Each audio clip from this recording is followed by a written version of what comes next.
Whoa. We are live. What is going on, everybody? Welcome to Thursday night edition of ELF Live. I am one of your co-hosts, Nick Alfieri, coming to you live out of southern Germany. And then my co-hosts up in the United Kingdom, stormy Great Britain. What's going on, Matt Bressington? I think you summed up nicely. Stormy seems to be the way. If you're in the UK at the moment, you kind of see the sky falling down. So if I randomly disappear at any point, then you know why. The winds have taken me away, but I should be okay. There we go. So everybody, if you're watching this on YouTube or Twitch like normal, everything's normal for you and you can participate in the chat. But for some of you guys who are watching us possibly for the first time, because we are live on Instagram as well. And so I've got you guys here on the Instagram chat and we'll be interacting with you there, kind of going back and forth. Instagram chat does not show up on the YouTube chat, but we're seeing both of you guys. So feel free to chime in and participate on the show with us today. So we got a couple things for you in store. We are going to talk about some big fun news that you might have seen on social media. We're going to touch on that in a second. And then if you're on Twitter, ELF Twitter, you might have seen a cinematic masterpiece floating around the Twitter sphere this week. We're going to touch on that. We got a couple other things for playoffs. Then Matt and I, we've prepared our hot takes. Okay, these are our predictions for this weekend with our beautiful, great, genius expertise, more so Matt than me. And then we're going to do our pick'ems. And then at the end, we've got our fantasy advice from Matt Bressington, the expert fantasy football scout right here. Does that sound good, Matt? What do you think? That sounds perfect show to me. I think that sounds awesome. Let's get into it. There we go. So first and foremost, we said that we're streaming live on Instagram now for the first time ever. And if you've noticed, perhaps the ELF has a new Instagram handle, very coveted 3-letter handle. The ELF is now just ELF on Instagram, going from the long, kind of clunky European League of Football name. Now we've got ELF, sleek, 3 letters. Same style as the NFL, so this is a pretty cool thing. It's very, very difficult to get an Instagram handle of just 2 or 3 letters like this. So something that's been in the works for a long time, and it's a great looking thing right there. And then we're celebrating that by streaming with you guys live on Instagram tonight as well. So that's kind of our first thing that we wanted to touch on today. But I said, we've got an interesting video that was circulating. Last week, Matt, you remember we were talking about some games, some pick'ems. Alex Malchow predicted that the Raiders would beat the Surge this past weekend. And I scoffed at him. I laughed at him. I called him crazy. He was in the chat live in the show. We just disregarded and kind of disrespected his opinion. Turned out that he was right. And Alex responded to us with a cinematic masterpiece on Twitter. Max, you want to go ahead and show the people his response? Another week of ELF football. Week 12. Let's see. It all looks pretty straightforward. Riley Hennessy, shoulder injury. Trap game in Stuttgart. The Raiders were their closest competition. I have to do more research. Riley Hennessy, Jordan Newman, Yannick Meyer.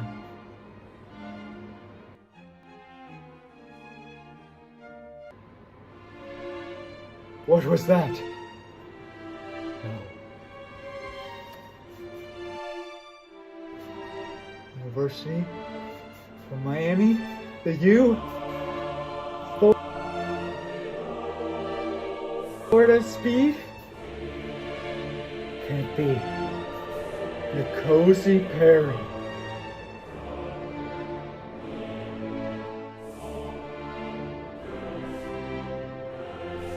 I have to warn the others. Alex Malchow in the chat. That must be a typo. He said Raiders 24, Surge 14. Alex, get your keyboard checked out.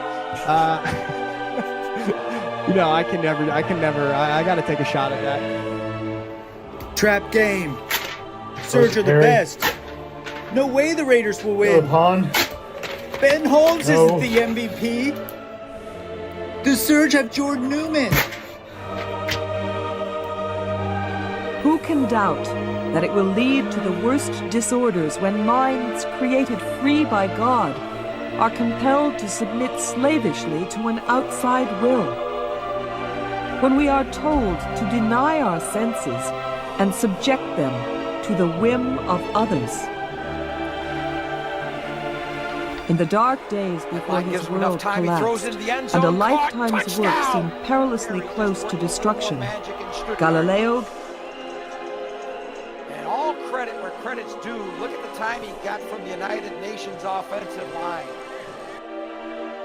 I would like to issue a formal apology to Alex Malchow, Euroball Chow, on Twitter. He was in the chat last week. They call me crazy.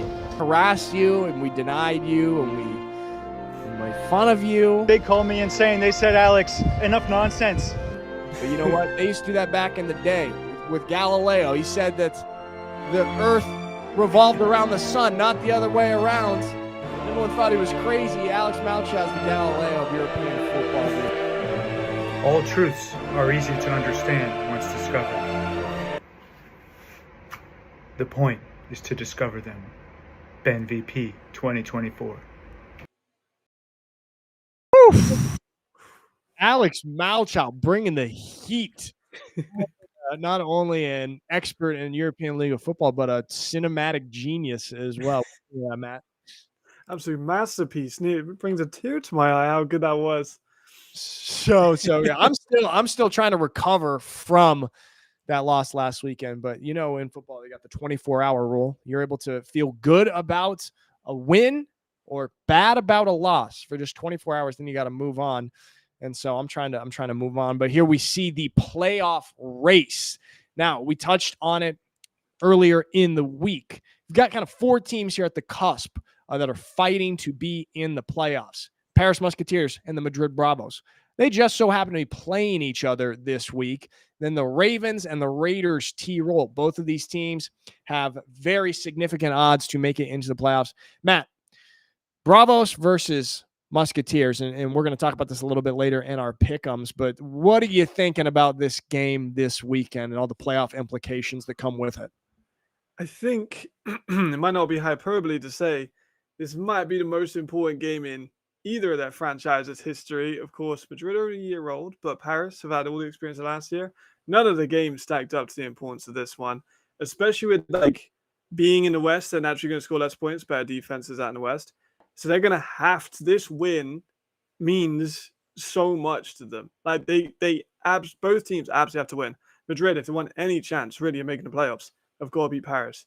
Paris, if they want to remain high in the seedings, avoid the Ravens and the Raiders, they've got to win too. And then on vice versa, if either of those teams want to edge into the playoffs, every single team needs a win in this game. And it's just absolute no questions asked. It needs to be a win, whatever happens, whatever way necessary, which is incredible. I love it. I think it's the most tense player. It's obviously the most tense playoff race we've ever had in this league. Yeah, absolutely, man. And we do have to say that it's wildly impressive, actually, that both of these teams, Paris and Madrid, are even in this conversation. Paris is a second-year franchise. Madrid is a first-year franchise. I know a lot of guys down there in Madrid, maybe a little upset with some of us guys here at ELF Live. We talked about how we think Paris might be winning this game. But we have to hammer home the point that what the Madrid Bravos have done so far this year is absolutely incredible. Head coach Rip Scherer and all the players that you've got put together down there on that roster, so impressive, so respectable. I know that's, you guys don't want to hear that. If you guys are football players, you don't want any of these sort of metaphorical wins. You want to actually win ball games. So I know that these words kind of ring empty, but we do have to just say that very impressive that both teams are in this situation. And then Matt, on the Central Conference side, Ravens versus Raiders. This is one that they don't play this week in week 13, but they play in week 14. It's a rematch when they played each other earlier in the season, and the Raiders won by 3. It was Nicozy Perry's first game in Europe, and he kind of had a clutch fourth quarter comeback to beat the Ravens. What are your kind of general thoughts on this matchup between these two teams? Because both of them have a little bit of ability to control their destiny if they win that game. Yeah, I mean, it was such a good game as well. And then, if you remember, the Munich Ravens gave up like 3 or 4 fourth downs on that final drive. So, like, they could have easily won this game. We could have been talking about it in the same way of, the Ravens are the favorites to come back and play again. And Nkosi didn't do that amazing game-winning drive. But honestly, those game-winning drives have kind of been part of his MO at the end of this. He's done that against your team with Surge. Well, I want to harp that too much. But he did that. He did it against Helvetic as well, where they needed that big drive, and he used his legs to get it. Like, they are one of the hotter teams in the ELF. And some people have been, oh, you don't talk about the Raiders enough. You should talk about the Raiders. Let's talk about the Raiders. We're talking about now one of the hottest teams in the ELF. Munich, just coming off a record-breaking win as well. But yeah, it could honestly go either way. I think I've flip-flopped between these a bunch of times, but I'm currently favoring the Raiders just for momentum to get it done. What about? I'm interested to see what you think on that one. Yeah, man. I mean, we'll get into it a little bit more next week, but right now, coming off that win against the Surge, if you're a Raiders fan, you got to be feeling pretty good. That's a team that was clutch, that played hard, that came from behind. They were down 18 points against the Surge at home in a hostile environment, and they were able to still remain clutch. We touched on it on Monday. Philip Hahn was unbelievably clutch. Nick Perry was unbelievably clutch. And as we get down here, the final stretch of the regular season, you need players to play clutch football. We got that. We do have a lot of Bravos fans here in the chat on Instagram, as well as some Musketeers fans. Chris BLND, let's go Musketeers. And then we've got some Ravers fans sneaking on in. But all of these teams have got great fan bases and doing good stuff. So very, very interesting stuff. And finally, there we go. We've got the chat fixed on YouTube and Twitch. You can chat with us there. You can chat with us on Instagram, or you can just watch silently as we chat with everybody else. Playoff race. And there is a special package for the Game Pass, the playoff package. All games, 20 euros, not even 20 euros, 19 euros, 99 cents. You get to watch all of the playoff games. You can also go back and watch all the games from the regular season. Absolutely killer deal. I mean, Matt, you and I watch on the Game Pass all of the games every single week. And what a great thing about the Game Pass is if you can't catch a game live, you can rewatch it. Stored in there. You can also watch it in 4 different versions. You can watch the entire game in its entirety, the full stream. You can watch the condensed game in 30. You can watch the extended highlights that are about 12 to 14 minutes. Or also you can watch the regular highlights. This is the stuff that you see on YouTube, but there's just so many more options in the Game Pass. We highly recommend it. Snag that. It's a great price to watch this, including the championship game. Matt, anything to add there? My favorite bit is when you can reverse live. So you can pause it live. So if you need to take a break, come back, do whatever, just pause it live, catch up when you need to. That's probably my favorite part as a scout who watches other games in the halftime of other games. I think that's probably my favorite feature that kind of goes under the radar. But like you said, amazing deal. I love this league, so I'm going to be definitely utilizing my my Game Pass. That's for sure.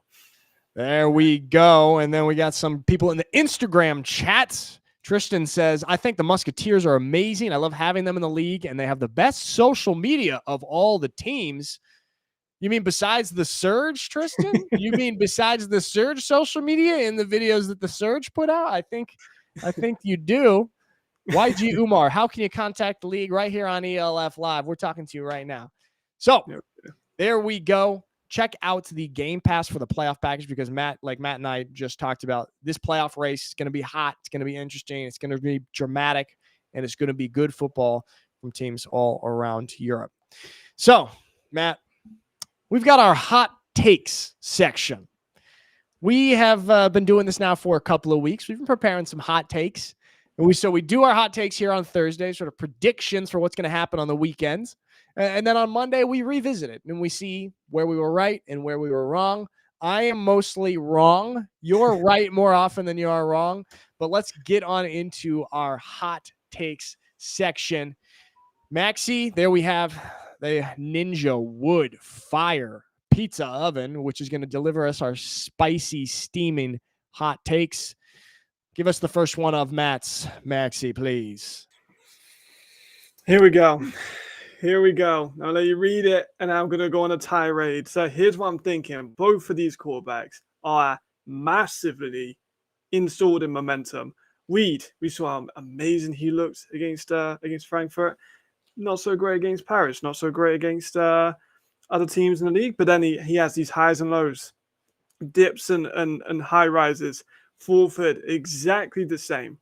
Exactly the same. Where he had some moments you're like, oh my goodness, how do you make the throw? And then a second later, he's throwing these outs that get pick sixed in, and he gets back on the field, and he throws another out that gets nearly returned down to the house. So I think either Weed or Fulford is going to throw 3 picks. If I had to say one, no disrespect, I'm going to go for Fulford, just because one of our favorite corners here, Bijan Harris, is lurking on that sideline. Poison, he is one of the best additions of this league in the last year.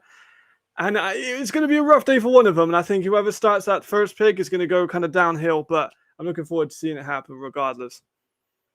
That is a great hot take right now. And I'm leaning as well that it's going to be Fulford.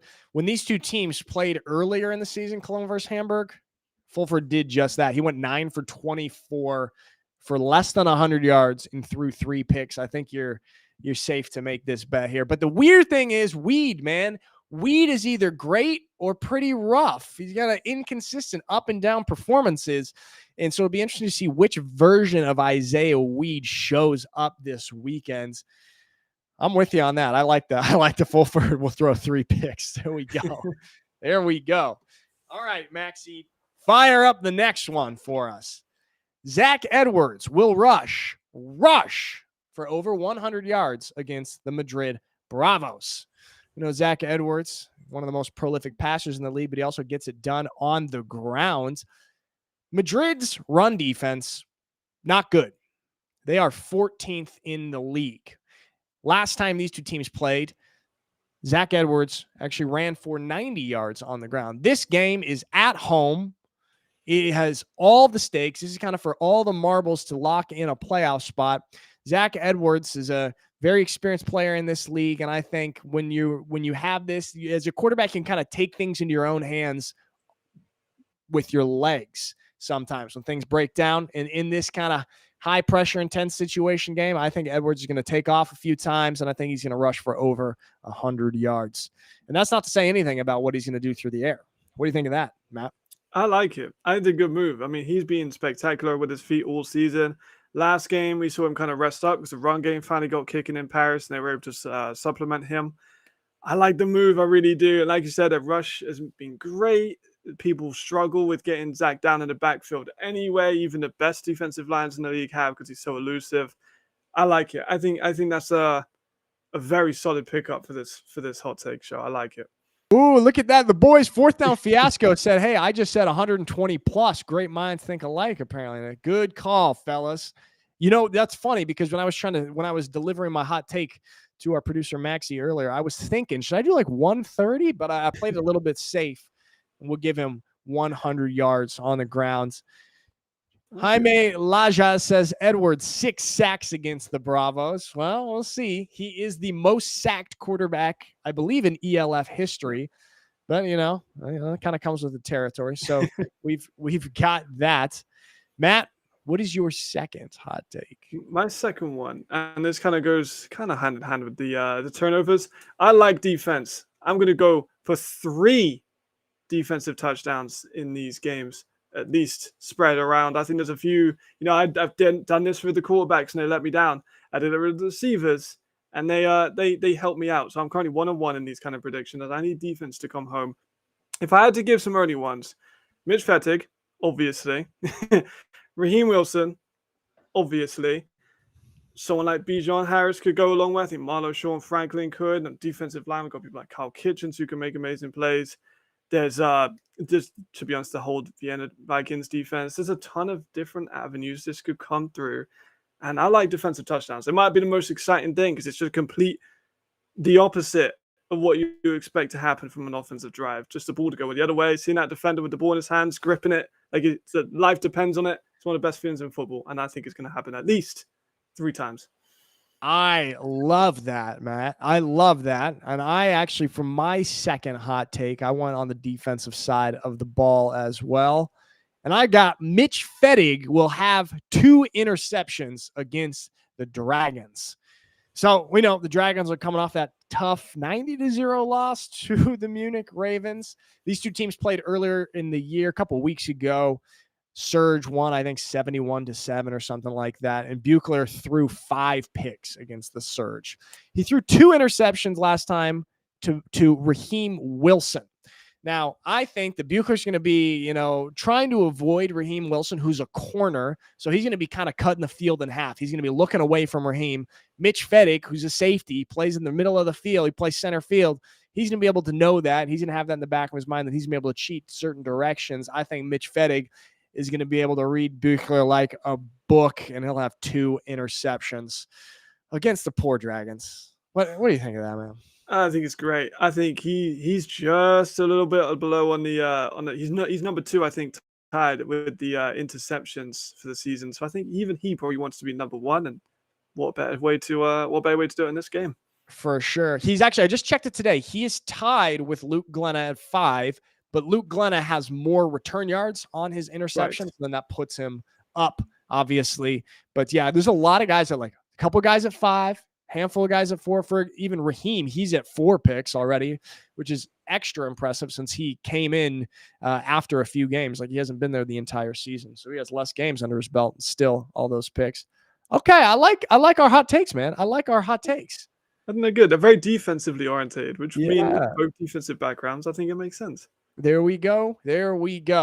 So those are our hot takes for this weekend, and then tune in on Monday as we revisit it, to either hold our heads up high in pride and gloat, or we come back with our tails between our legs and embarrassingly have to rehash this segment right here that we do on Thursday. So to watch the games this weekend on the Game Pass, and then tune in on Monday to see how we're feeling. We are going to take a quick little break from a commercial from a friend of the show. Roll it, Maxie. New Rivelia by DeLonghi. Switch to your new coffee experience. Perfetto. Just delicious. Just delicious looking coffee right there. And we got our man Brad Pitt, who's endorsing. What's up, Matt? He's our best friend. He's our guy. There we go. He's a fan of the show. All right. We are going to be looking now at week 13. Can you believe that, man? We were talking about that before we went live here. We're going into week 13. It feels like a flash, right? It feels like it was just yesterday. We were talking about week 1 and week 2. It really, sometimes you got to stop and smell the flowers. I think this is what we're doing in week 13. Maybe a little bit too late for us to get reminiscent about the league, but it's been a spectacular season, that's for sure. Absolutely, man. Every time. Just as Ferris Bueller said in the famous movie Ferris Bueller's Day Off, sometimes you got to stop and smell the roses. We're doing that right now. It's crazy with football, whether you're playing or whether you're just involved in media or off the field somehow. Those weeks go by, man. They just go by. And that's crazy that we're now headed into week 13 and almost to the end of the regular season and kind of shaping up for what should be a very exciting postseason. But we're getting ahead of ourselves right here. Here's the slate of games that we've got for week 13. Now, guys, we are going to do our pick'ems. You guys in the chat can make your choices as well. See if you agree with us. See if you disagree. Starting off with perhaps the game of the week, the rematch, Madrid Bravos versus the Paris Musketeers. This is for playoffs. This is for a lot of the marbles. Not all the marbles, a lot of the marbles. Matt, what are your thoughts? I'm really shocked as this weighted in our percentages. This game is razor sharp. And people were saying about Paris win the last game, and it was quite, it was a higher up score than what some people remember because of the last minute, in fumble recovery from Dawson Dales. That's what got them that late lead. This was razor thin throughout the entire game. And I'm kind of expecting it to be similar for that. I've watched a lot more tape during my Paris win dominantly. I know some people didn't like that too much, but Paris win dominantly was my initial thought. Went back, watched some tape against Frankfurt in the recent loss. But There's honestly, it could go either way. I think Paris maybe hold an advantage, and I think we'll see similar to what we did last season with cardio. It seems as if the Bravos, I know they had the flight the same day, but they kind of spiked, and then towards the end of the half, they just kind of lowered down a little bit. So I think we'll see that in favor. They're in Paris as well, so it's home turf for Paris, and they do have a really good home crowd. I'm going to go for the Musketeers. I think I'm going to take about 10 points, I think is my favorite in terms of scoreline. Okay. Interesting. You're kind of coming back a little bit because earlier in the week you felt, like you said, that they're a little bit more dominant. But hey, I like when you can check the tape and adjust your perspectives there. It's interesting, man. Only 12% of people saying that they're going to pick the Bravos. If you look back, the first time these two teams played was week 9. And like you said, Paris won 29-13, but 2 of those touchdowns, one from Dawson Dales on the scoop and score, fastest man in the league. Yeah. On no competition, 4.2, 40-yard dash. And then a special teams touchdown. So offensively, it was similar there. Neither quarterback was great in that first game. And Dwayne Obi was a fantastic running back, one of the better running backs in the league. He actually wasn't really a factor. He had 17 rushes for 42 yards, didn't score a touchdown.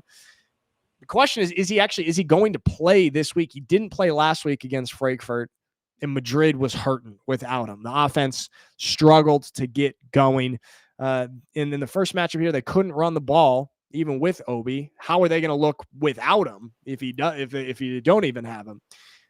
So that I'm a little bit worried about for Madrid. Their backup running back Molina, he took the load this past week against Frankfurt. He did solid.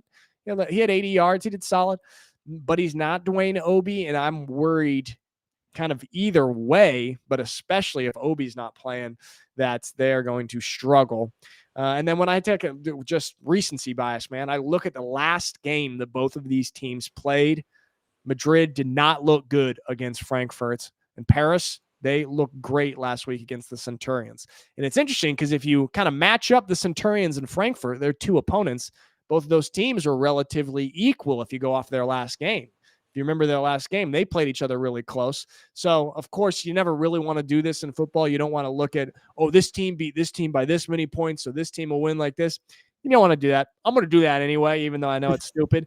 And the way that the Musketeers dominated last week against a team of a similar level compared to how Bravos played, I'm leaning towards the Musketeers, man. And I'm not going to say it's going to be a roll. I think it's going to be a close game. I think it's going to be a great game, but the Musketeers win and they solidify themselves in the playoffs.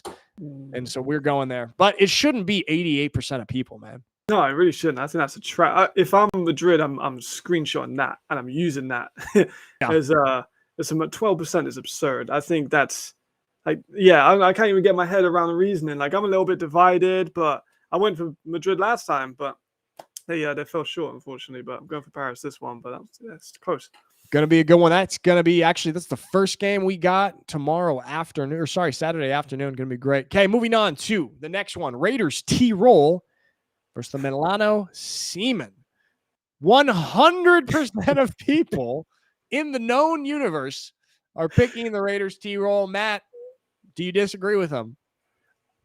I'm wearing the Italian national team retro jacket today, but this is kind of more of a you can try. I really don't think they're going to get much done against the Raiders. The Raiders offensive line and running game, I was talking to other offensive linemen in the league about this.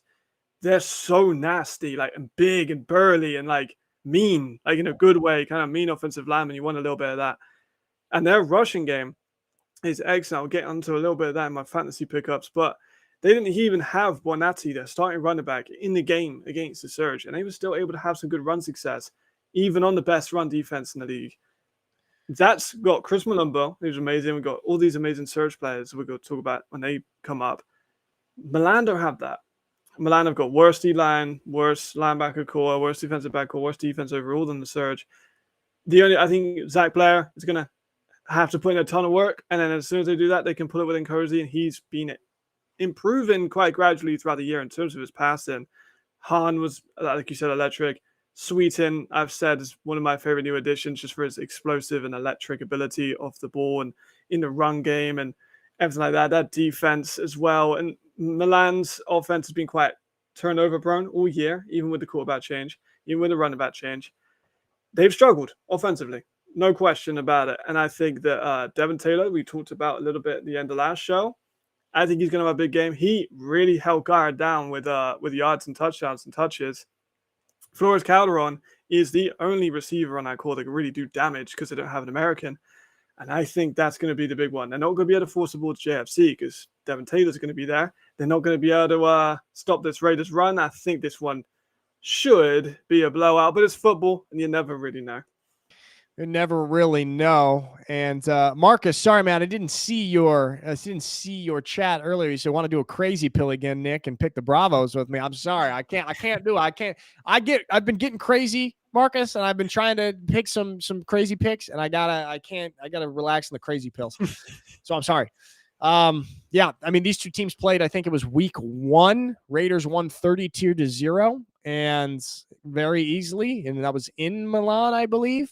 I think Milan is now worse than they were then. And I think the Raiders are better than they were then. So I could see this one being even heftier of a win. Also, you got to think the Raiders, they're kind of in that cusp of teams that can benefit from running up the score and getting points, because you never know how it's going to shake out. They might need to go to point differential depending on how things shake out playoff wise.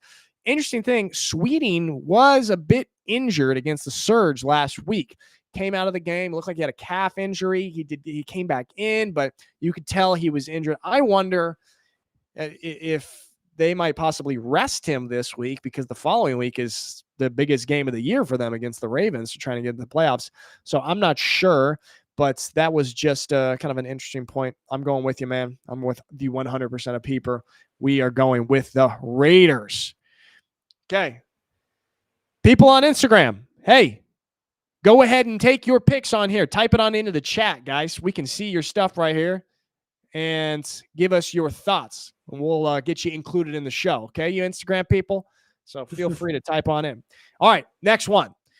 Out to the east, the Vienna Vikings and the Fehervar Enthroners. Oh, we got to give a shout out here. The Stuttgart Surge have just joined on the Instagram stream. What's going on, Stuttgart Surge? We're going to talk about you in a second. You know I love you. You know I love you so much. All right. Back to the east, Matt. Talk to me. Vienna, Fehervar. What do we got? Yeah. I mean, I went on a little bit about the Raiders still. I know got a long walk for a short drink of water. I think I'm going to favor Vienna again, pretty evidently. Mangle was uncharacteristically turnover prone in the last game against Prague. I don't think they want to have that game remembered, because Prague's first ever win, and then it comes against the Enthroners. That's now etched in history.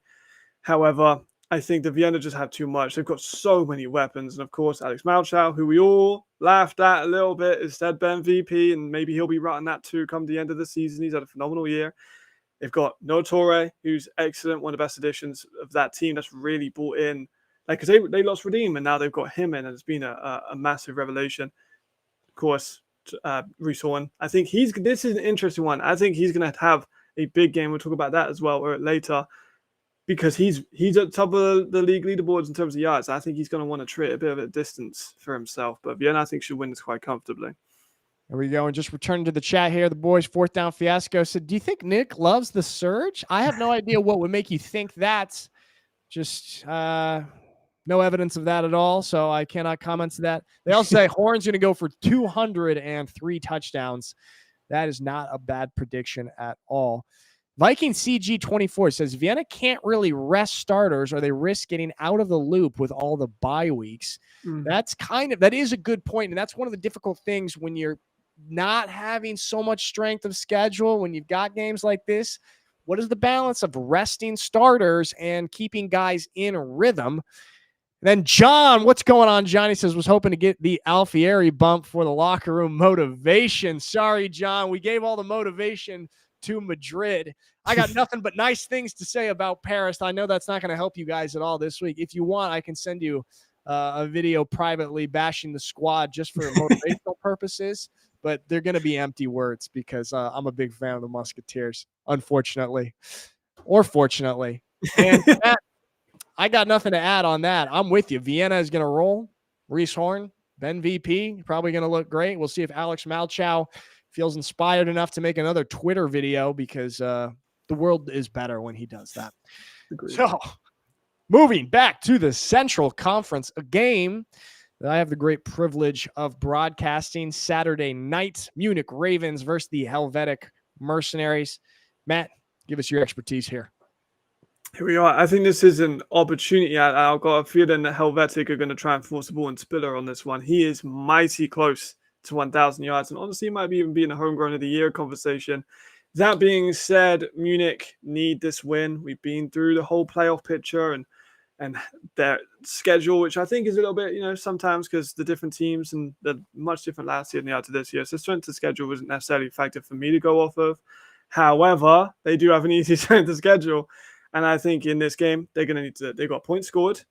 That's a big thing. And we just seen a divisional rival put up a ton of points. They're going to need to make a statement here against a pretty good defense. And the Mercs have given a lot of teams problems in the second half. I remember seeing something on Reddit on the ELF Reddit about how the team's record isn't exactly reflective. And Carlton Aiken is actually back for this game. And he was massive. He's a team leader with that. And he loves Spiller.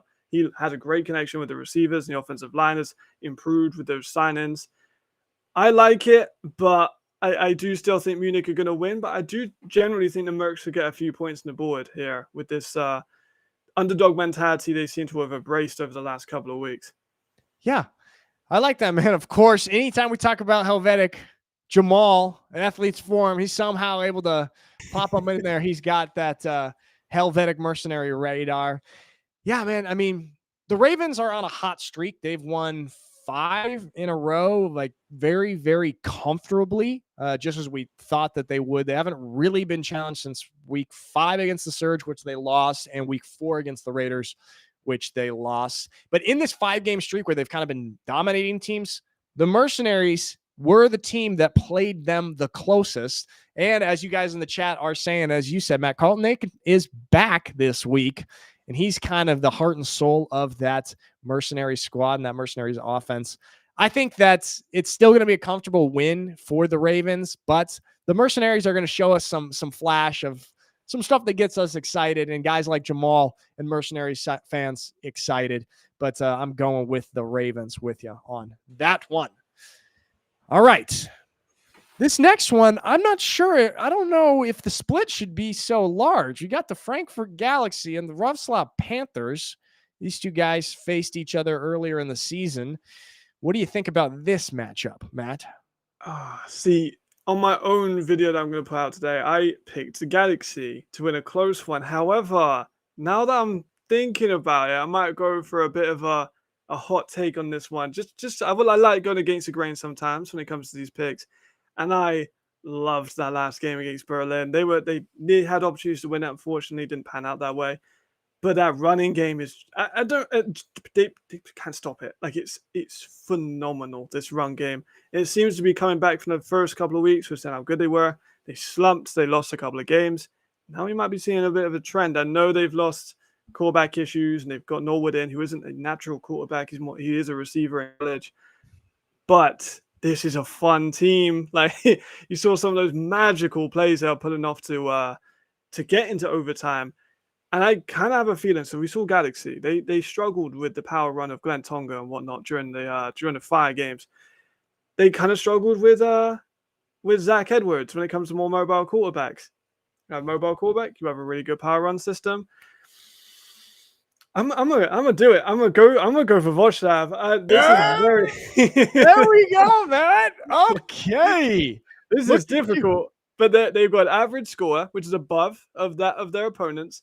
I'm going against the grain. They're going to run down, just constant running, and not many teams can stop that. And I like them for this one. Why not? Innit? Whoa, there we go. Matt Bressington going with the upset alert right here from the United Kingdom, taking the Polish squad. I like that, man. I like that. I think that this is actually going to be quite an interesting one, or at least has the potential to be an interesting one. Obviously, these two guys played in week 4. Both teams had different quarterbacks then. The Panthers had John Uribe, and the Galaxy had Luke Zaradka. So And neither of those quarterbacks played very well in that first matchup, which ended 20-10. It's tough. Panthers with Norwood at QB, they're like very one-dimensional.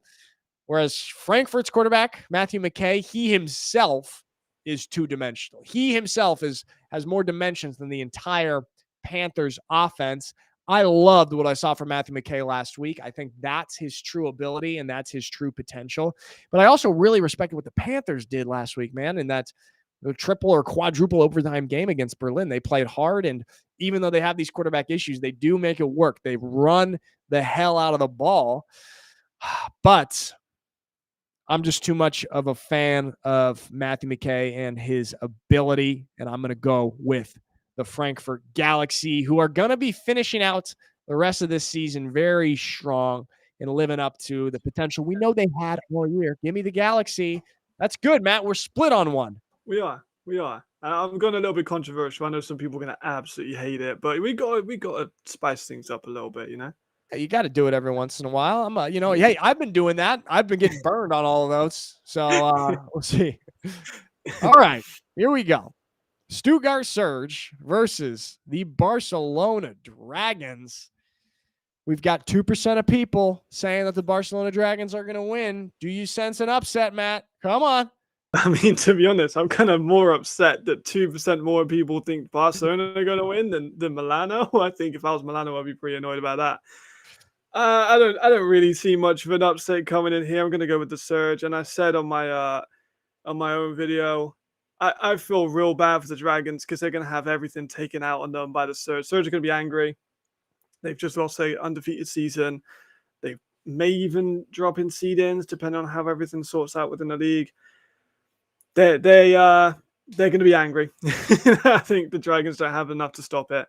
Surge are my clear favorites. I think if I had to give a number, it'd be between 60 to 70 points would be what I would be expecting.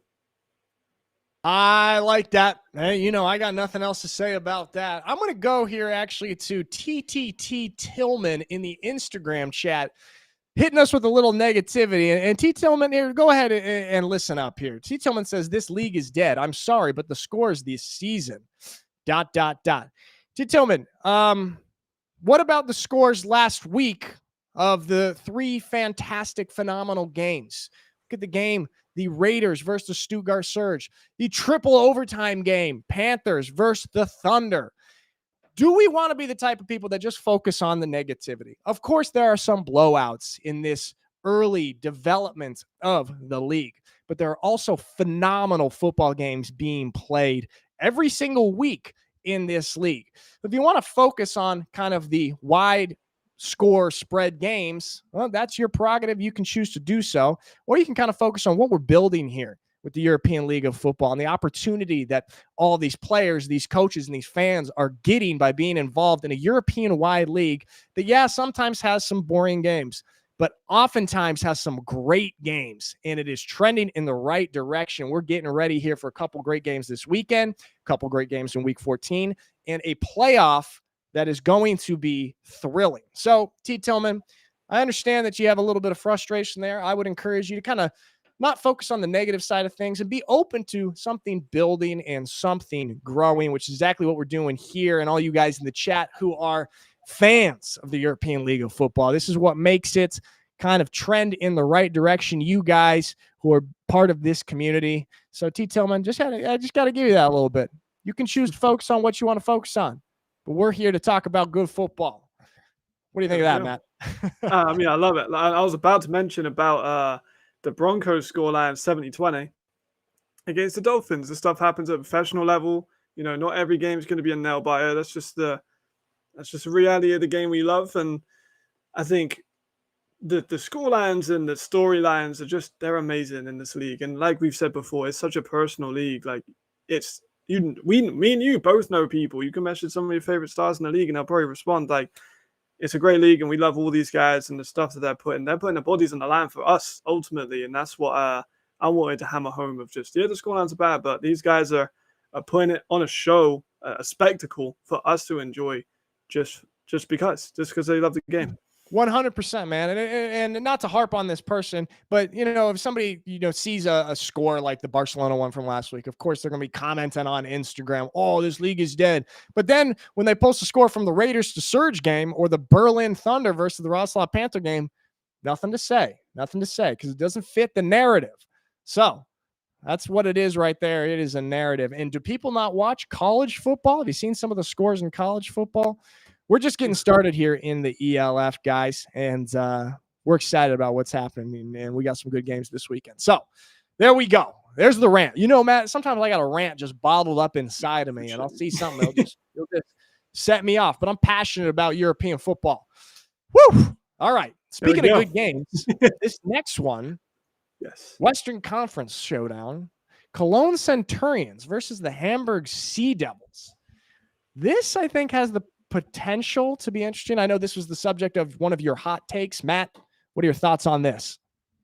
I had this game highlighted. I know Madrid versus Paris have been your main game. I think this one might be my main game. I think this one could be incredibly interesting. Two incredibly similar teams and just how they're constructed. And boy, this could be an entertaining one. Last game we saw was entertaining. It was 32-25 in favor of Cologne. Cologne have got some big wins. They've beaten Frankfurt twice. If you told me in the preseason that this team would beat Frankfurt twice, wouldn't have believed you, like straight up. But here we are. Fulford is so inconsistent. I think he's obviously my favorite to throw the 3 picks. Honestly, though, both of them maybe could. That would be pretty insane. I'm a big fan of Weed, of course. He's been effective for them for a number of weeks, and he is kind of gradually grown into it. Some of his receivers as well. Lorex has had an amazing second half of the year, both Fender as well. Collis Hill had that amazing 205-yard performance. There's a ton of playmakers on this game. Hardy Canedo was a player I talked about last year to be one of my Rookie of the Years. He didn't have a Rookie of the Year, but now this year he's had a great sophomore year. There's Strater, is an absolute missile in the middle of the field. There's so many people to watch on an individual level in this game. I'm going to go against the grain once again. I'm going to go Cologne, sweep the series, and finished with another win. But this would also be extending Hamburg's win. Their loss, they started positive in the season, believe it or not. They went on a bit of a slide, and they currently hold the longest losing streak in ELF. But I really am kind of putting myself out there with some of these picks against the grain, but I'm with it. There you go. Yeah, sometimes you got to go against the grain, Matt. You got 2 of them now this week. Like we touched on, these guys played week 9 and Cologne won 32-25. There was a massive difference in quarterback play in that first matchup. Fulford went 9 for 24, less than 100 yards, like we said earlier, and the 3 interception. Weed, we talked about which version of Weed are we going to get? Well, we got the good version of Weed in that game. He went 23 for 33, 217 yards, 2 touchdowns, no interceptions, and then he ran for another 90. If we get that Weed again this week, it's going to be pretty fun for Cologne Centurions fans. I am with you, man. I've gotten burned betting for and against the Centurions this year, but I like they got heart, man. The Centurions got heart. I like what they're doing. I like how they show up sometimes. Other times, not so much, but I think this weekend is going to be one where they show up and play good football.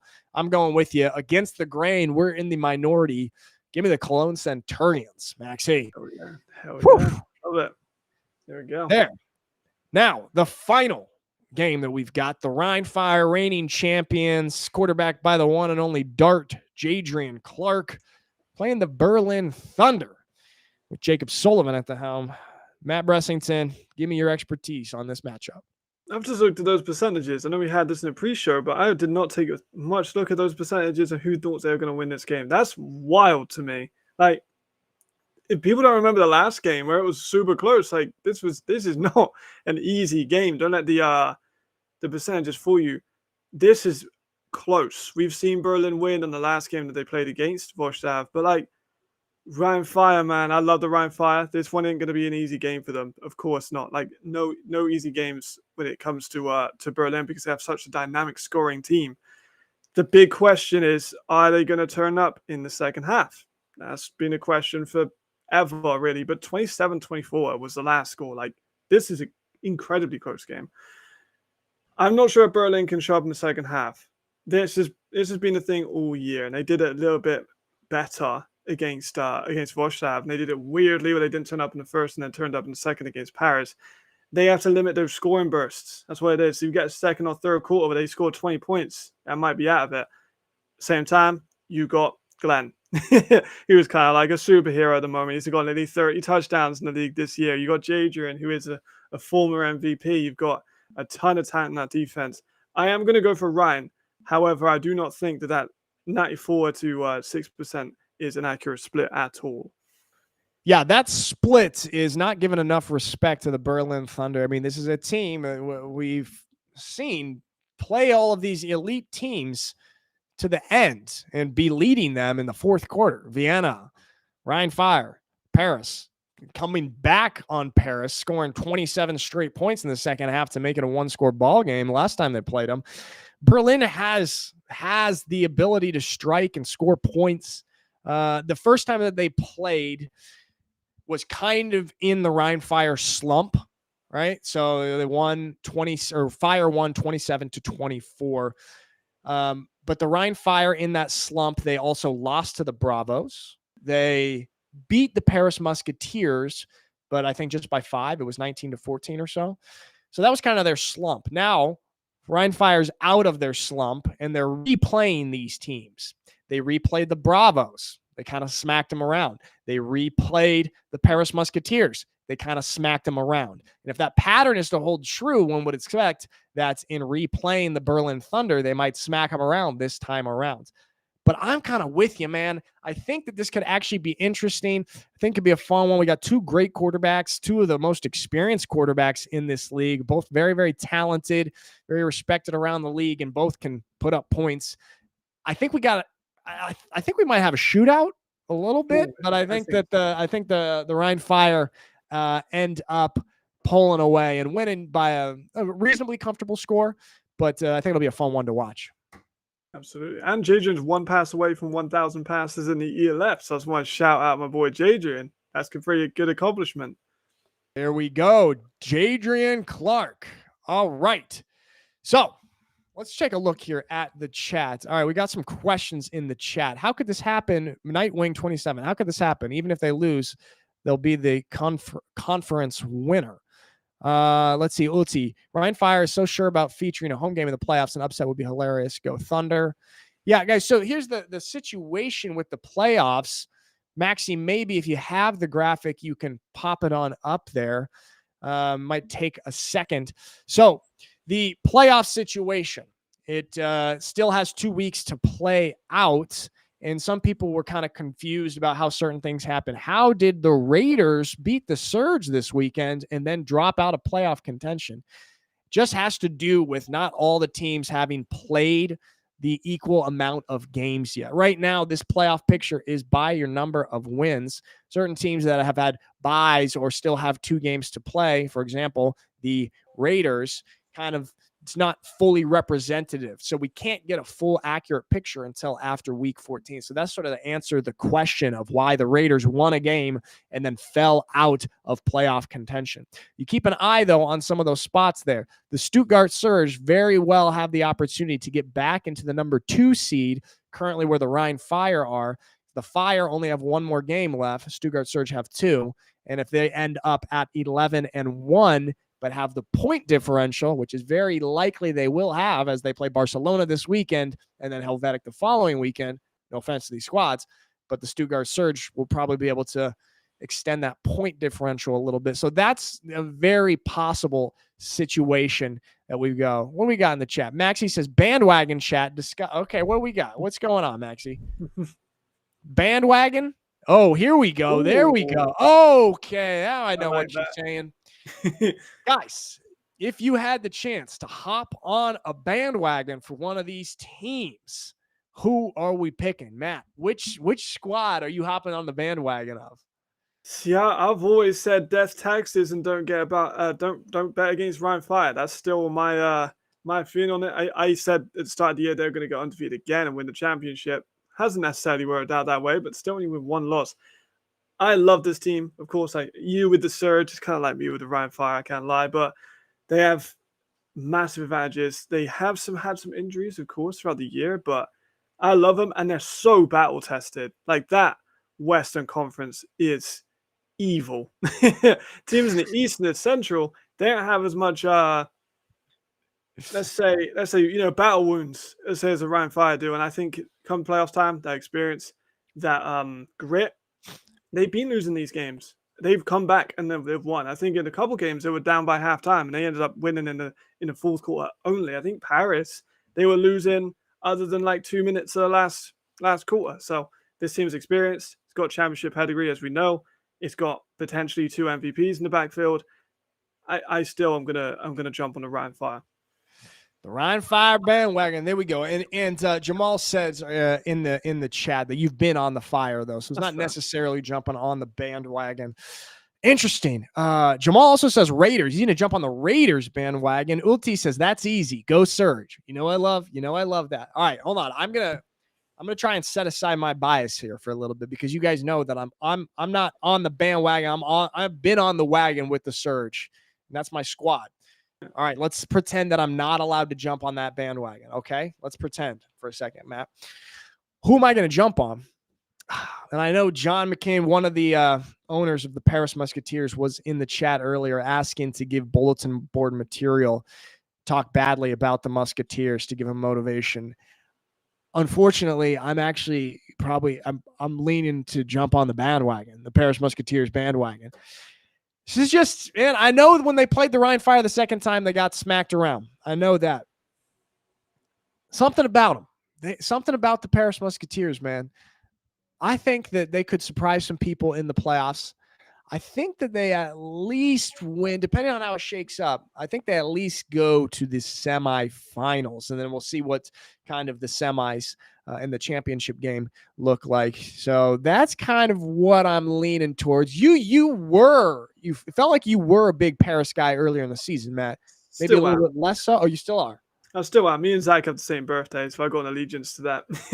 I think if I was not picking a team that I was kind of associated with in terms of how I picked it all year, I think it'd probably also be Paris, just because they have such a dynamic roster, such an athletic roster as well. Some of the guys in that team are freaks. I'm a big Paris guy, I must admit. There we go. Let's see. In the Instagram chats, Ralph Briot says, let's go Musketeers. EFP247 says, I don't want to see the Rhine Fire again in the championship game this year. Winter, Vienna's also strong. And then EFP says, what about Paris versus Stuttgart? That would be cool. That would be a cool game. I mean, if those two teams played, I'd have to go with Stuttgart, but that's how we go. So that's kind of what we got there. I noticed nobody said the Ravens. That's interesting. Nobody in the chat in either eye. Assuming they get into the playoffs, Matt, what are your thoughts? I mean, they've improved every week on terms of offense. They just haven't really been tested in a while. And I was talking to players around the organization about like, they came in against Surge. They lost both of those games. They lost a really close one against a Raiders team, and that's pretty much all they've really had to deal with in terms of adversity. The Surge games they were kind of struggling with anyway. They had this drive. They came in a bit flat in the last drive, maybe a little bit knackered, and then ended up, throwing away a win. They've got better on offense. They've got one of my personal favorite receivers. They've got Marvin Rush again, who's excellent. Tomiwa looks like he's getting back into fitness, which is good. Rodney's one of the best running back rotations we've got in the league. Like this defense, although it is without Evans, Yoruba, who is one of the best D tackles in Europe, it's still a phenomenal unit. So I am also kind of surprised no one's jumped on the Ravens team. As my mom is a fan of the Ravens, I might have to adopt them as my my bandwagon team. There you go. Matt's mom rooting for the Ravens. We shall not forget. So that's what we got for a little bandwagon hopping on for the playoffs 2024. Now, let's head on into our final segment. We're going to go on over to Bressington State University for Professor Matt Bressington to give us a little lecture and some tips and tricks for fantasy football in the ELF this weekend. Max, you throw up that beautiful graphic. Why don't you? There it is down there. Looking good, man. I got let down like crazy in some of my other last week's. Don't forget about it. This one, we're back to business. McKnight, I think he's in for a really, really big one. And I'll tell you why. Berlin do not match up well defensively with McKnight. Phenomenal route runner, great hands, great speed, can be used in a variety of nice route combinations. Jadrian and him have been heating up. He's back, I think, now fully from injury. Of course, he went out a little bit. They had someone come in, and he's now back, as you can see, week 3 and week 4, didn't get any action. And you can see that slight, that rhythm up. He missed again 12, didn't do much. I think he's going to pick up where he left off. I think he's going to have a big one. Berlin's defense is hit and miss. Let's be honest. I think he's going to take a bunch of screens to the house. I think he's going to get. I might put a number out there. I'm getting 156-2. I don't know why. We're just going to go 156-2. That's why I reckon he's going to get. Big game in for McKnight coming up. Buy him for your fantasy. There we go. Next one. Who else I got on the next one? Hasselvanter. One of the best rotation running back. I know I just said that a minute ago about Rodney, but Hasselvanter stepped in amazingly against the Surge when Bonatti was out. If Bonatti's out again, or if they choose to rest him for the playoffs, I think Hasselvanter could really step in against a let's go with depleted Milano team. I think he's going to be able to run for a ton of yards. I think he's going over 100 within the first half. He's a really good goal line running back as well, so he scores early and often. He's pretty cheap as well in terms of salary comes. And look at those numbers. That's consistency. There's not very many running backs to that level of consistency in the league. I think I'm going to pick him to have a big week against Milan. Who's my next one? Who else have I got? Reese Horn. I kind of alluded to it earlier. He is currently ranked at number 1 in terms of yardage in this league. I think he's going to want to make a really big statement. I think he comes out with a ton of yardage. I know he's felt disrespected about not being in the MVP discussion on our week-to-week basis. I think he leaves no doubt with this one. He might even go 200. I ain't gonna lie. There's no one who can really match his speed and his crafty veteran. Last year, I was like, he might have lost a step. We didn't see him live up to his full potential. This year, it seems like he's really adapted his game to short and medium routes a lot more. He's an experienced vet. He's played in all the great leagues. He's outstanding, great player, great hands, great route tree. He is going for a huge, huge game this weekend. And he's pretty cheap. Well, not that cheap, but he's still great. It's not cheap, but he's worth the money. Exactly. He's got good value. That's what it is. That's what you meant to say right there. So, guys, those are Matt's fantasy picks of the week. Make sure you lock in your fantasy teams before Friday at midnight. Get that locked in. Got 8 great games this weekend. You can watch all weekend on the Game Pass with your fantasy teams. Get yourself in the top 10 there. Play for some pride and listen to Matt's fantasy tips. There we go. Matt, we're not as on time today. We're 2 minutes late, but we had to go off on a couple little tangents. That's why. We did, and it's history still being made as we're also on Instagram. So I feel like we're worth a couple more minutes. We've earned it.